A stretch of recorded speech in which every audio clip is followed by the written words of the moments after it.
Hey everyone from Universal Orlando Resort. We are back for another monthly update. This is the April 2023 edition. We're going to take you around, show you everything that's new this month. Some things are going away, some new things are close to coming, and there's a lot going on here at Universal. And I think we're going to try a restaurant tonight that we've never tried before and that I've been wanting to try, the Cowfish. Yeah, so come along with us. And our first stop in terms of updates is over here at the Cinemark, which is the movie theater at City Walk.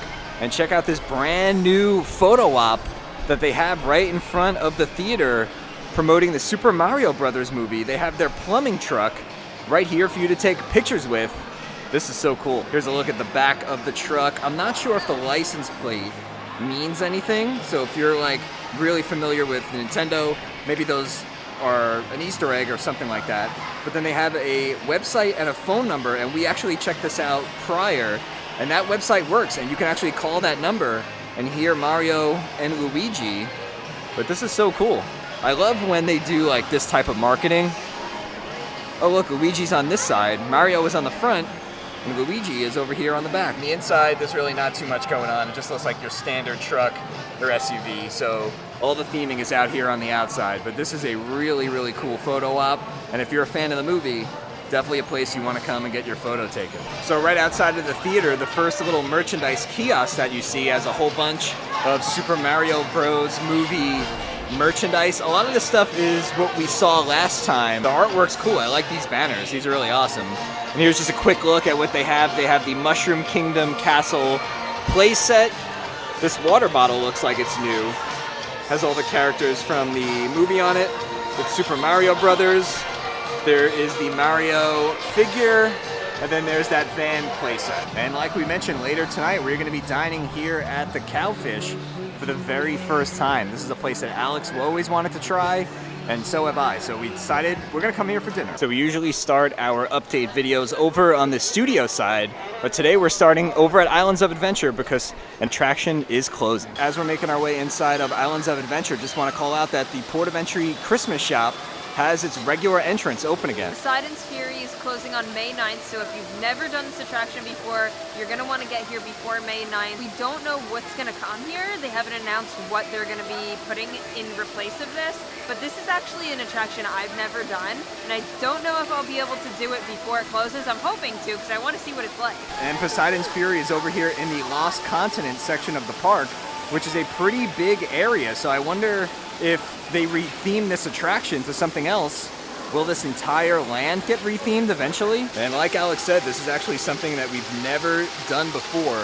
We're not gonna be able to do it today because of our dining reservation, but we will definitely come back and do it before it closes. Escape from the Lost City.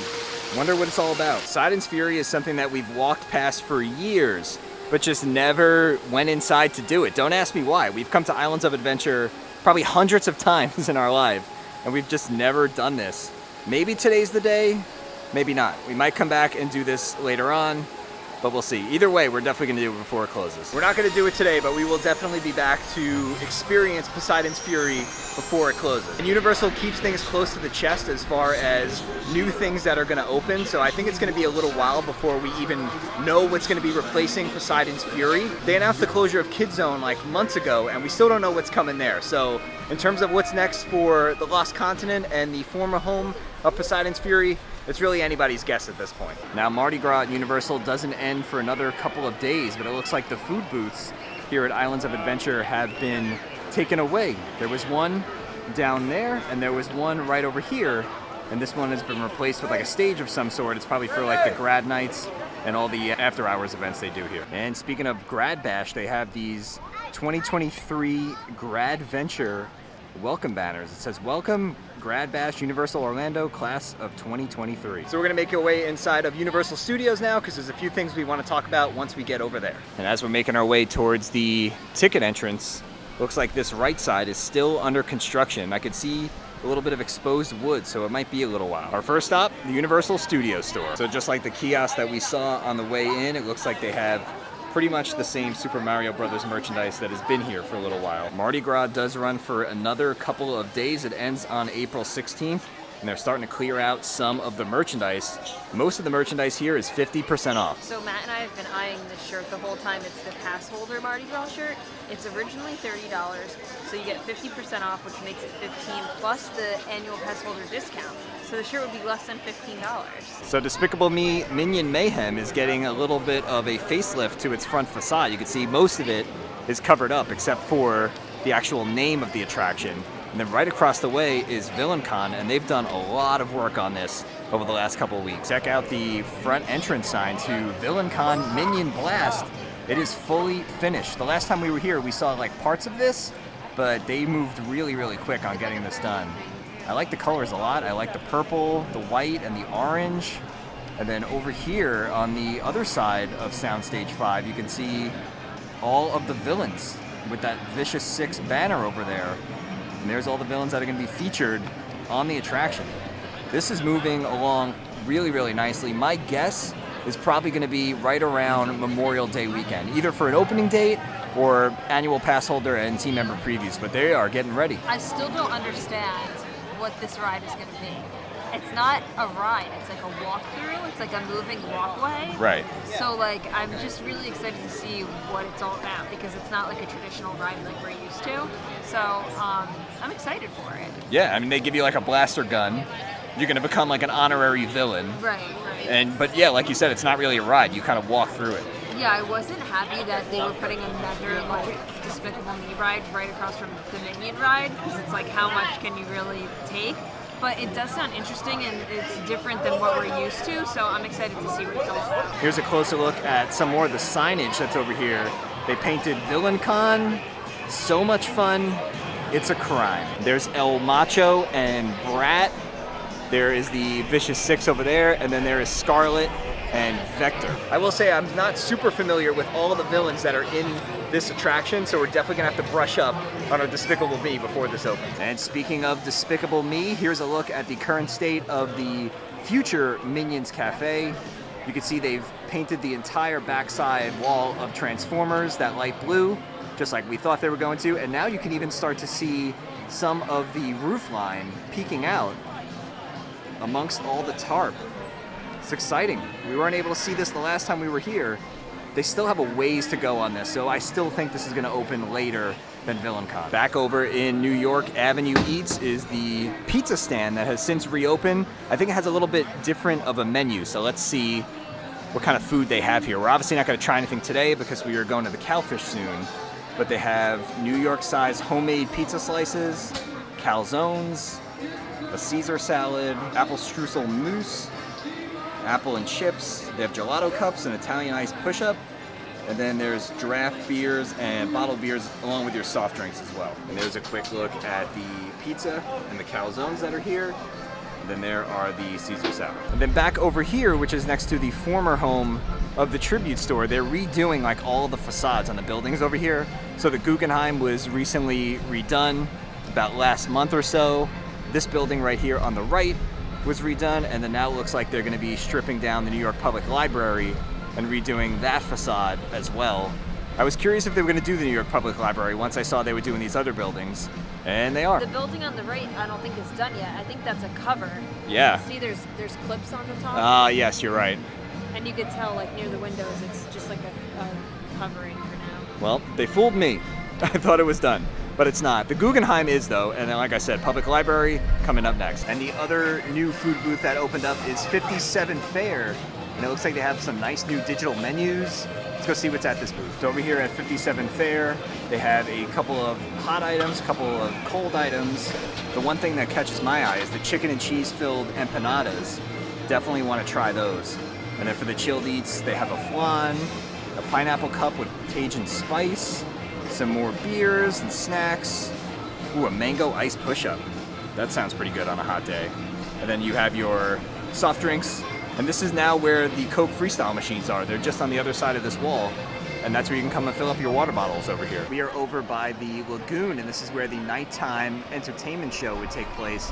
And the last time we were here, we were telling you how that they canceled the Epic Universe Spectacular, or Cinematic Spectacular. And we still don't know what's coming here, but it looks like they started to drain a little bit of the lagoon, and they're going to start working on whatever is coming next. I'm excited to see what comes next because Universal does a pretty good job with their nighttime projection shows. As we were passing through Springfield, just wanted to call out that the original entrance for the Simpsons ride is open again. You can now once again enter through Krusty's mouth. Oh, I'm sorry, I should have asked you. Did you want to go on the Simpsons ride or? Absolutely not. That's one of the rides I will not go on. I have gone on it like once or twice, but I would have to like close my eyes the entire time. Yeah, we'll pass. And it's just about 7:15, which means it's time to check in for dinner at the Cowfish. Okay, so we just sat down inside of Cowfish. Here's a quick look at the menu. We have some appetizers, some salads, some sushi over here. They have some fusion specialty rolls, some more sushi options over here on the front. And then on the back, they have burgers and bento boxes, burgushi, which is like a combination of burgers and sushi. So even if you don't eat sushi, there's definitely something on here that you would be able to find. And I know we kind of ran through the menu quickly, but if you want to scan this QR code on your phone, you can open up the menu at home and read along. This is very difficult. I don't know. There's so much that I want to try. Like the burgushi sounds good. It's like a burger and sushi mixed together. All the rolls sound really good. They even have like a bento box that has like a mini burger and like some sushi rolls. Maybe I'll get that. I don't know. It's so difficult. There's even like a lot of appetizers I want to try. So we're trying to decide what to get, and something that caught my eye is the Cowfish has officially left the building. It's a burger with peanut butter, fried bananas, bacon. That sounds crazy. Like I don't think I'm gonna get that tonight, but I definitely want to come back and try that. I think I'm leaning towards one of the burgushis. Our waitress told us that's kind of like what they're known for, so I think we're gonna try that. All right, so we got our appetizers. These are the crispy Brussels, and these are definitely something that Alex is gonna devour. And then here's the edamame, and we chose to get the garlic sea salt on those. How good do those Brussels sprouts smell? It looks so good. I can't wait to try them. Matt promised that he would try it. So I will try it. Let's see if you like. So I tried the Brussels sprouts. They're very good. They're extra crispy. I tried it with and without the dipping sauce, and I think the dipping sauce might just be like almost like a ranch type of dipping sauce. But I will say, I do prefer them with the sauce. It just adds extra flavor to it.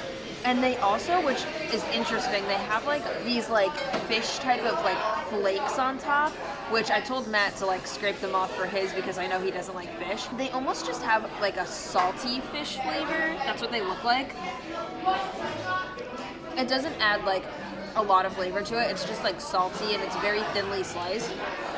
But I would definitely get these again. Again, I love Brussels sprouts, so I think these are really good. Just because Alex asked nicely, I'm going to try a Brussels sprout. I do not like Brussels sprouts. Actually, the only Brussels sprouts that I've ever liked were the ones that they had at Epcot for, I think, Festival of the Arts. Was that Festival of the Arts or? No, not Festival of the Arts. One of them. One of the no, yeah, maybe it was. Yeah, It was the buffalo ones. Yeah, those were really good. So I'm going to try these ones here. I'm going to dip it in the sauce because I'm a baby. And I don't like them anyway, but let's see if these ones are good. Surprisingly, those are very good. Like, I would eat a plate of those. Maybe I like Brussels sprouts now. See, I told you. I don't know, I feel like when you get them like crispy and they have like the cheese and stuff on them, that kind of takes away from like the gross smell. But the dipping sauce is really good. It's kind of like a spicier ranch. But then these are really good. And then we also got the garlic sea salted edamame, and that's very, very good as well. I love edamame, and then the garlic sea salt is a nice touch. I will say it's very garlicky, so if you don't like garlic, just get the regular ones, but it's really, really good. Both appetizers, 10 out of 10. And just as I was finishing talking about the appetizers, the main courses came out. I got the All-American Bacon Double Cheeseburger Roll, and then Alex got the What's Shaken Tuna Bacon Sandwich. And you can see, like, it's a sandwich, but it kind of looks like a sushi roll. Interesting. I don't know how I'm going to eat this. It looks so interesting. I'm excited to try it. Do you pick it up with your hands, or do you, like, cut it? I don't know. I guess we'll have to see. Here's a closer look at my roll. You can see it has hamburger on the inside. It has pickles. It has mustard, some rice, and tomatoes. It's a really interesting concept, but it's really, really cool. Like it tastes just like you're eating like a burger if they turned it into a sushi form. So mine is very good. It has so many different flavors, but there's no way that you can eat this as a sandwich because it completely falls apart. So I'm kind of just like cutting it up and eating it all together. This definitely has a kick to it now. There's jalapenos, but I don't even think it's the jalapenos that are spicy. It's the tuna, because if the tuna is blackened, plus there's jalapenos, plus there's spicy mayo. So it definitely has a kick, but the tuna is delicious, and everything like pairs really well together. I'm enjoying this a lot. Yeah, so I had the All-American Bacon Double Cheeseburger. It was seasoned premium black Angus beef, yellow cheddar cheese, white cheddar cheese, applewood smoked bacon wrapped in soy paper and potato strings, then flash fried, topped with dill pickle, Roma tomato, and served over their house-made cowfish sauce. And it was actually pretty good. Like the flavors on it were really good. My only complaint about this is it's like the same price as you would pay for a burger, but you don't get nearly the same amount of meat. So I think the next time we do come back, I would opt for the burger over the burgushi, just so you get a little bit more of the meat. But the flavors on this were really, really good. It was unique. Like I wanted to try the thing that is unique to the restaurant, and this was definitely it.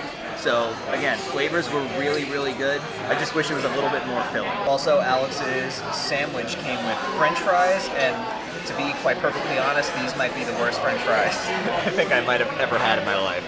They had like nothing on the inside.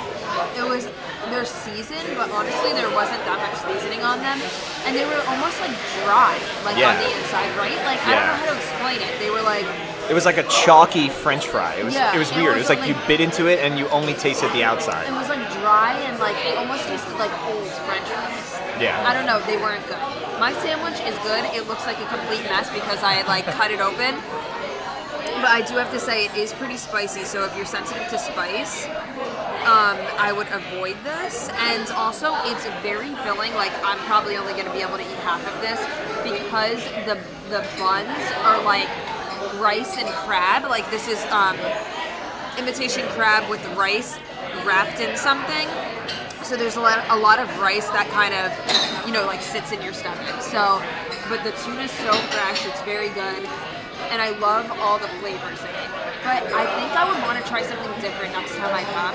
I think we'll definitely be back because the menu is just so different. There's so many cool things to try. So I want to try something else next time. All right, so we just wrapped up our dinner over at the Cowfish. Overall, I enjoyed it. I definitely want to go back, and like I said, I want to try one of their regular burgers next time. I liked my burger sushi roll thing that I had, but I do want to try one of their regular burgers. Yeah, I definitely want to go back too. Like I said, their menu is so unique, so there's a bunch of things that I want to try. So I'm excited to go back and try some more. We also got to walk around the parks and see what's new. Yes, a few new things have popped up over the last couple of weeks, and that's probably going to wrap up our April update. If there's any Halloween Horror Nights news that comes out between now and the end of the month, obviously we'll put out a HHN video. Maybe we'll get another speculation map soon. We will see.